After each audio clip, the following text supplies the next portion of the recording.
मित्रों राधे राधे।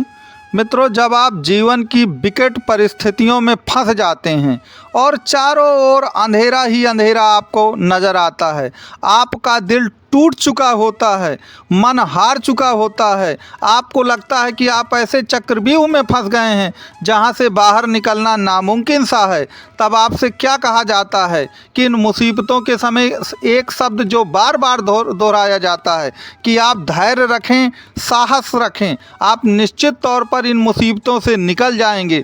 तो याद रखिए, कुंडली का जो तृतीय भाव होता है वो साहस, धैर्य, पराक्रम का भी होता है। और कलयुग के सबसे पराक्रमी देवता राहु देव अब आपके तृतीय भाव पर आ गए हैं।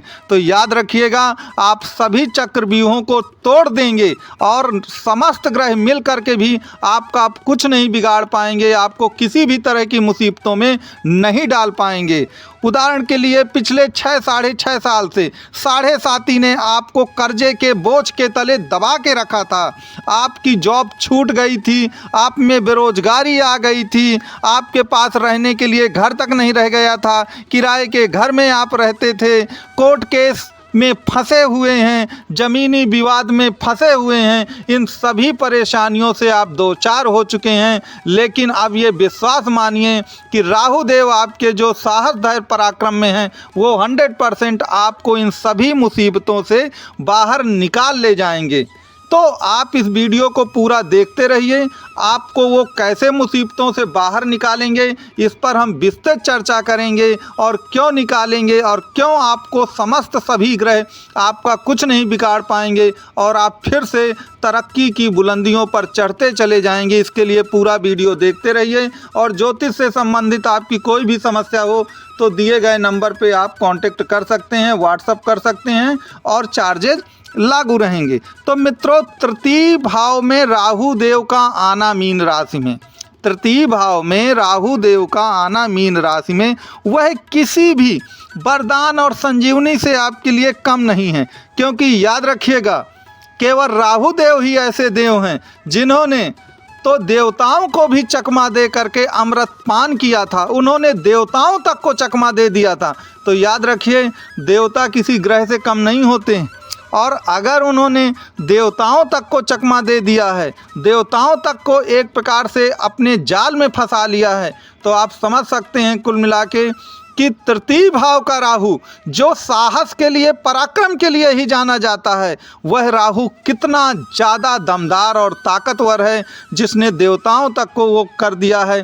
तो निश्चित तौर पर अब आपका दिल नहीं टूटेगा, अब आपका मन नहीं टूटेगा, ये याद रखिएगा। और आप समस्त प्रकार की विपत्तियों से पार पाके अपने पुराने वैभव और ऐश्वर्य की ओर चले जाएंगे। इस पर आपको 100% विश्वास रखना चाहिए। यहाँ पर एक चीज़ याद रखिएगा कि सब कुछ आखिरकार कौन करता है। सबसे पहले हमारा माइंड, जो इंद्रियां हैं हमारी, जो हमारी सभी इंद्रियां हैं, वही तो सबसे पहले रिएक्ट करती हैं। और इंद्रियां कहाँ हैं? हमारा बोलना, हमारा सोचना, हमारा देखना, हमारा सूंघना, ये सब इंद्रियां ही हैं। और याद रखें, इंद्रियां किसके पास हैं? सभी इंद्रियां केवल राहु के पास है। क्योंकि याद रखिए, उसके पास दिल नहीं है, वो तो कटा हुआ सर है, तो वो दिल से और मन से कभी सोचता ही नहीं है, वो तो अपनी इन इंद्रियों से बस सोचता है। तो जब इन इंद्रियों का प्रतिनिधित्व जो है वह केवल और केवल राहु करता है, और जब आप केवल इंद्रियों से सोचते हैं ना, उसमें मन और दिल को नहीं लगाते हैं, तो 100% सफलता मिलती ही मिलती है। क्योंकि दिमाग से जो चीज़ सोची जाती है, की जाती है, वो सफल होती है। तो आपको सफलता 100% मिलनी ही मिलनी है, इसमें आपको किसी तरह का दो राय नहीं होनी चाहिए। अब यहाँ पर एक चीज़ और याद रखिए कि वो जो अमृत पान है वो कैसे होगा आखिरकार। तो शनिदेव जो हैं अपनी सबसे फेवरेट राशि कुंभ में तो हैं ही। और याद रखिए, कुंभ राशि में आप देखते हैं ना कि एक व्यक्ति है जो घड़े से कुछ उड़ेल रहा है, वास्तव में वो घड़े में अमृत ही है, जो इच्छा रूपी पूर्ति का अमृत है। जो आपकी डिजायर हैं, जो आपकी महत्वाकांक्षा हैं, जो आपकी हॉबी हैं, वह उन्हीं को उड़ेल रहा है। और किधर, चूँकि कुंभ में आपके शनि बैठे हैं, तो और मीन में कुल मिलाकर के राहु देव हैं, तो वह जो अमृत की धारा आ रही है, वह अमृत की धारा मीन राशि अर्थात राहु की तरफ ही आ रही है, वह राहु की तरफ ही आ रही है। तो निश्चित तौर पर वह अमृत की धारा जो राहु की तरफ आ रही है, वो निश्चित तौर पर आपका 100% कल्याण करके ही जाएगी। तो पिछले बहुत से वर्षों से आप देखें तो आप जिस तरह की 7.5 की मुसीबत में फंसे रहे, आपने यदि कर्जा लिया है तो आप जाल में फंस ही गए थे। अगर आपने कर्जा किसी को दिया भी है ना, तो वह पैसा फंस के रह गया है, वह पैसा फंस के रह गया है और वो पैसा आपके लिए जहर के समान बन गया है। तो आप उस जहर को अमृत के रूप में कैसे बदलें?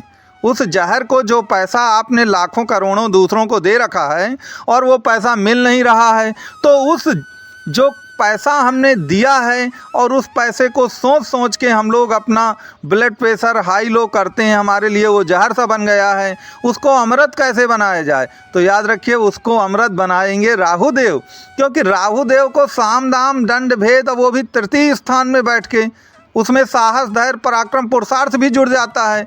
तो जब साम दाम दंड भेद के साथ साहस धैर्य पराक्रम पुरुषार्थ भी जुड़ जाए, तो याद रखिए कि आदमी महाप्रतापी हो जाता है और वो हर तरह के चक्रव्यूह को भेदने के लिए बिल्कुल सशक्त होता है। तो आप भी याद रखिए कि आप भी हर प्रकार के जो भी चक्रव्यूह हैं, उन सब को भेदने के लिए पूरी तरह से अब आप सक्षम हो चुके हैं।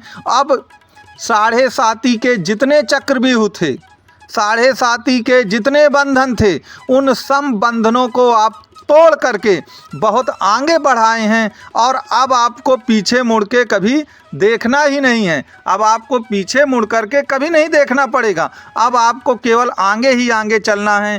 पीछे क्या हुआ 6-7 वर्षों में, इनको आपको भुला देना है। इनको आप पूरी तरह भुला दीजिए कि पिछले 6-7 वर्षों में आपके साथ क्या हुआ।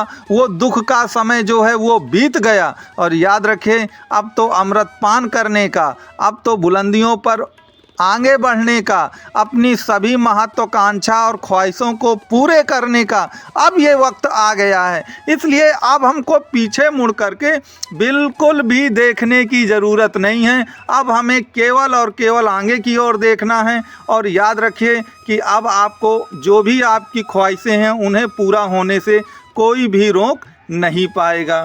तो मित्रों, मैं यहाँ से वीडियो समाप्त करता हूँ। अगर आपको वीडियो पसंद आया हो तो वीडियो को लाइक शेयर सब्सक्राइब ज़रूर करें और ज्योतिष से संबंधित आपका कोई भी प्रश्न हो तो दिए गए नंबर पर आप कांटेक्ट कर सकते हैं, व्हाट्सएप भी कर सकते हैं। मेरा ये वीडियो देखने के लिए आप सबको मेरी ओर से कोटि कोटि धन्यवाद।